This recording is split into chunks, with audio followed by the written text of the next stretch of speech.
Dan bahawasanya tiada wajib atas Allah Ta'ala bagi seseorang daripada makhluknya, yakni tiada wajib bagi Allah Ta'ala nak melakukan sesuatu pada makhluk. Hama ada Allah Ta'ala nak beri rezeki pada makhluk ataupun nak buat apa-apa pada makhluk, tidak wajib bagi Allah. Tidak wajib bagi Allah. Orang yang rajin bekerja tak semestinya dia kaya. Orang yang kerja kurang tak semestinya dia miskin. Orang yang rajin belajar tak semestinya dia alim. Jadi semuanya atas kuasa Allah Ta'ala. Tidak wajib bagi Allah nak memberi sesuatu kepada makhluk. Maka orang yang diberi pahala akan dia, maka dengan kurniaan dia. Maka Allah Ta'ala nak beri pahala dengan kurniaan Allah. Bukan mesti kena beri pahala dah. Wajib Allah Ta'ala beri pahala dah atas kurniaan Allah Ta'ala. Orang ni Allah Ta'ala nak beri pahala banyak. Orang ni Allah Ta'ala nak beri pahala sedikit. Orang ni Allah Ta'ala nak habiskan pahala dia. Semua dengan kehendak Allah Subhanahu Wa Ta'ala. Maka kita buat kebaikan, dapat pahala daripada kurniaan Allah. Kurniaan Allah. Sebab tu ada orang atas muka dunia, dia buat amal ibadat, bila dia bangkit tak ada pahala. Ada orang yang buat atas muka dunia banyak ibadat, dia bangkit banyak pahala. Ada orang yang tak buat ibadat, dia bangkit banyak pahala. Ini atas pemberian Allah. Dan ada yang menceritakan bahawa apabila saja Allah Ta'ala beri balasan pada dia, dia bertanya balik pada Allah, saya dulu atas muka dunia saya tak buat pun macam ni tapi dapat pahala.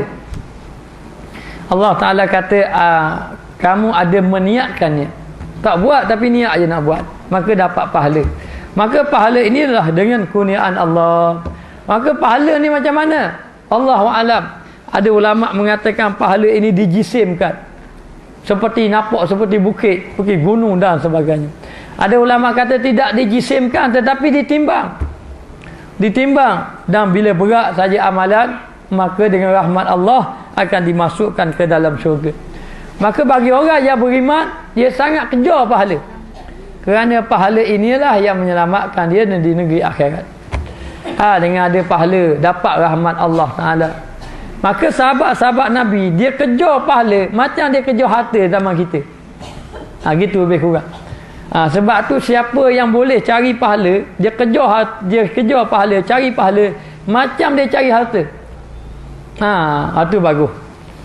Bagus. Maknanya dia sangat mementingkan kehidupan akhirat. Lepas tu sahabat Nabi, bila saja Nabi kata lan tanalu birra hatta tunfiqu mimma tuhibbun, kamu tidak akan mencapai syurga sehinggalah kamu menginfakkan harta yang kamu paling sayang. Maka sahabat Nabi cari harta yang paling dia sayang, dia infak kerana nak mencari kehidupan akhirat.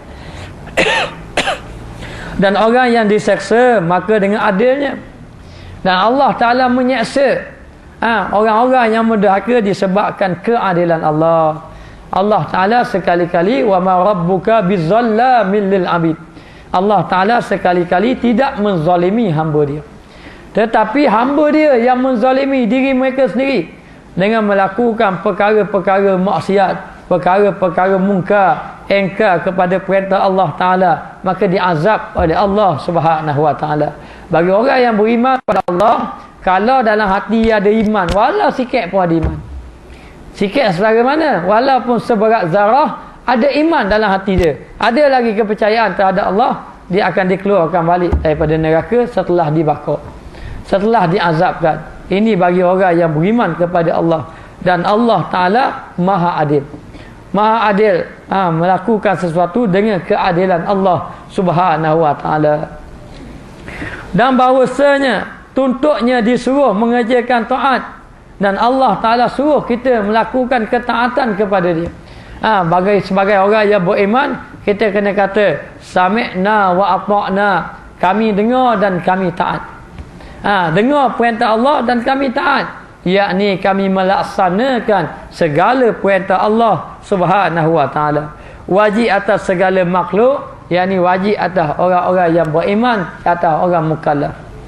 Semuanya wajib semayang, tetapi kalau dia tidak beriman, dia semayang pun tidak dapat apa-apa. Maka dia mengikuti perintah Allah. Apa-apa yang Allah Ta'ala perintah, berat ke, mudah ke, senang ke, payah, kena taat. Allah Ta'ala tak uji kita macam Nabi-Nabi. Ingat Nabi yang diuji oleh Allah. Nabi apa yang diuji sembelih anak dia? Nabi Ibrahim AS. Inni ara fil manam anni azbahuka. Aku telah melihat di dalam mimpi aku menyembelih kamu. Siapa? Nabi Ibrahim tengok dalam mimpi dia sembelih anak dia Nabi Ismail.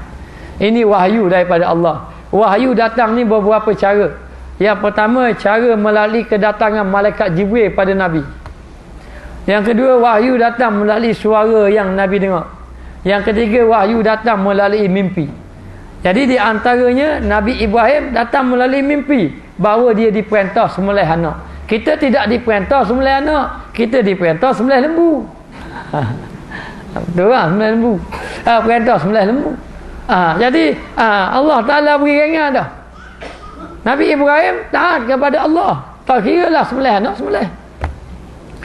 Yang hebat Nabi Ismail, ya abati fa'al ma tu'mar satajiduni insyaallahu minas sabirin. Wahai ayahku, buatlah apa yang Allah Ta'ala perintah kepada kamu terhadap diri aku. Apa Allah Ta'ala perintah? Kalau Allah Ta'ala perintah sembelih saya, sembelih. If'al ma tu'mar, buatlah apa yang Allah Ta'ala perintah. Satajiduni insyaallahu minas sabirin. Kamu akan dapati aku. Aku ni siapa? Nabi Ismail. Termasuk di kalangan orang yang sabar.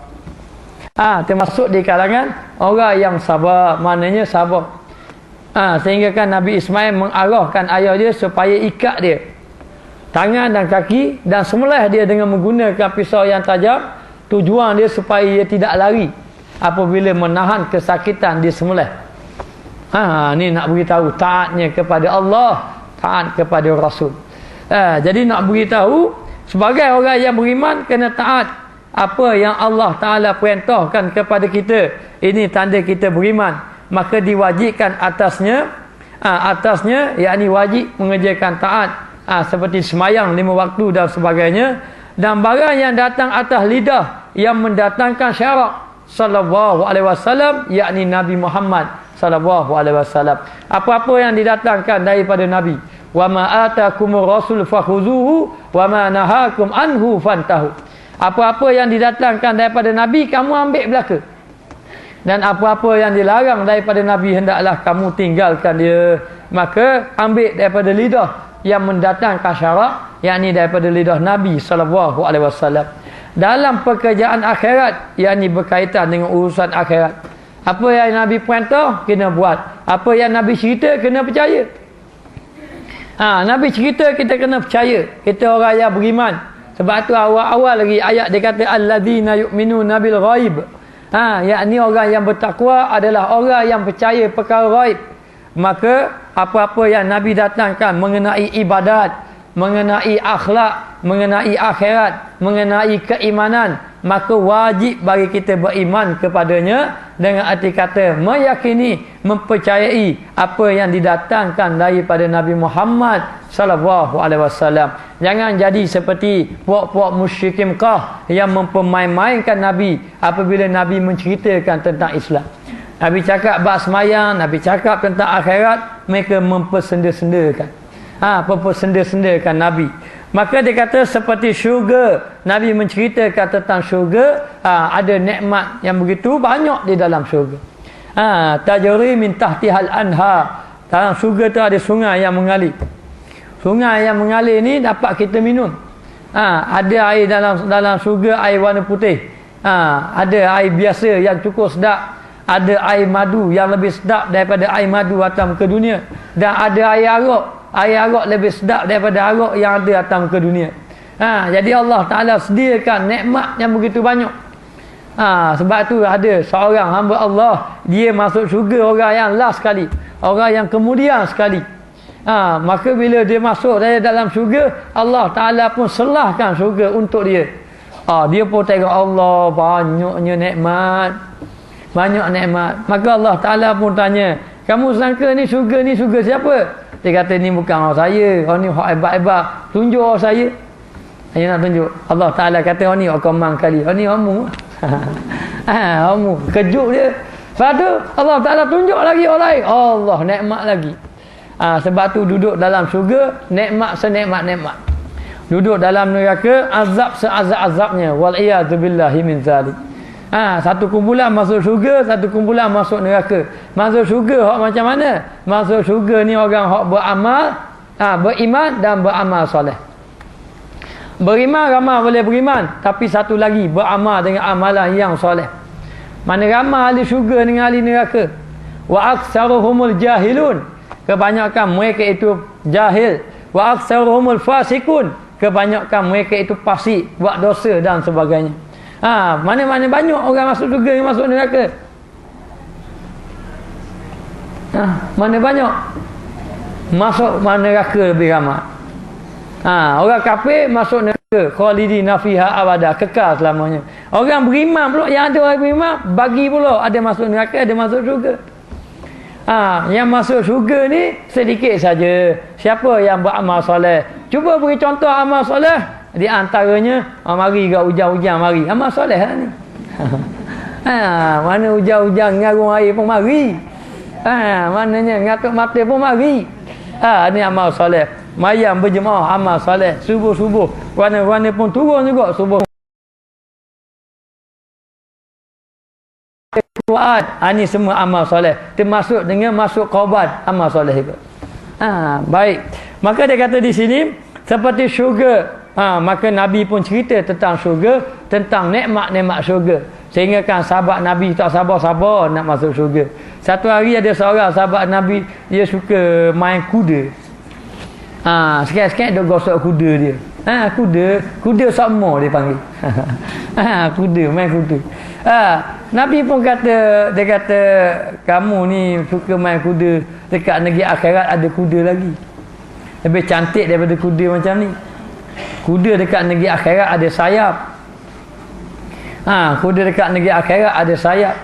Kemudian sayap dia ni kali dia apa ni? Dia kibas sayap dia. Dia panggil dia kibas. Dia kibas sayap dia, perjalanannya jauh, sayup mata memandang. Nikmat duduk dalam syurga ni ada tu. Sahabat Nabi pun suka. Mari orang lain pula awai kambing ada. Dia tanya. Nabi kata pastikan kamu masuk syurga.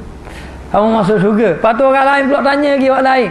Akhir kali Nabi kata, kamu masuk syurga, apa-apa yang kamu nak ada belaka. Pasti masuk syurga. Nabi potong lalu. Kalau Nabi tak potong, habis dia tanya. Nak ada, ayang ada, habis dia tanya. Nabi potong. Pastikan kamu masuk syurga, dan di dalam syurga tu semua ada. Sesuatu yang tidak terlintas dalam fikiran kita dan tidak pernah terlihat daripada mata kasar kita. Dan tidak pernah terdengar oleh telinga kita. Itulah dia syurga. Baik, kita tengok. Dan Nabi cerita tentang syurga dan juga tentang neraka. Neraka yang ada azab yang amat pedih, yang dikenakan kepada orang-orang yang melakukan maksiat, orang-orang yang ingkar kepada Allah Ta'ala, dan termasuk orang kafir yang kufur kepada Allah Ta'ala. Maka neraka satu tempat yang sangat-sangat azab. Kullama nadijat juluduhum baddalnahum juludan ghairaha liyazukul azab. Apabila dibakar ahli-ahli neraka, bila ahli neraka dia bakar ahli neraka, orang tak semayang kena bakar, orang minum arak kena bakar, orang berzina kena bakar. Lagi benda apa? Banyak orang-orang berdosa kena bakar, kecuali dia bertaubat sungguh-sungguh dengan Allah dan dia beramal dengan amalan yang soleh, dan taubat dia diterima oleh Allah. InsyaAllah orang yang macam ni dimasukkan ke dalam syurga. Maka neraka disediakan kepada orang-orang yang melakukan maksiat, kezaliman dan sebagainya. Dan diceritakan tentang hasyar. Hasyar ni di padang mahsyar. Kita semua akan dikumpulkan di padang mahsyar, tempat perhimpunan raya. Semua berhimpun. Siapa berhimpun? Bermula daripada orang yang pernah hidup di zaman Nabi Adam AS sampai kepada orang yang terakhir yang hidup ketika hari kiamat. Semuanya akan dibangkitkan oleh Allah, kemudian akan dikumpulkan di suatu tempat, di suatu padang yang luas, dipanggil padang mahsyar. Semua manusia akan duduk di situ. Duduk di situ menunggu perkiraan Allah. perbicaraan Allah Ta'ala. Tunggu pula dalam keadaan bersesak-sesak. Kama badakna awwala marrah. Kami datangkan semula sebagaimana mereka datang. Dan muka dunia mereka lahir gitu, gitulah mereka akan dibangkitkan dalam keadaan tidak berpakaian. Kemudian dalam keadaan sangat takut, masing-masing dok fikir amalan masing-masing. Atas muka dunia kita dah suruh dah anak semayang, atas muka dunia kita dah suruh dah isteri semayang, kita dah ajak dah suami buat amal ibadat, kita dah ajak dah anak beranak kita pergi dengar agama, suruh beramal dengan amalan agama. Tapi masing-masing dia tak ambil berat, tak ambil cara. Bila dekat negeri akhirat nanti, masing-masing nak minta tolong di antara satu sama lain. Tapi apa yang berlaku di padang mahsyar? Yauma yafiru mar'u min akhi. Hari tu orang lari belaka daripada orang lain. Asal minta tolong dengan suami kita. Suami kita tak akan tolong kita. Suami kita nak tolong, minta tolong dengan kita, kita tak ambil tolongnya dia. Anak-anak kita yang kita baik sama pada dia, kita sayang pada dia, kita tak tolong pun dia. Anak-anak kita pula kita nak minta tolong dengan dia, tak akan tolong kita. Masa tu orang lari daripada orang lain.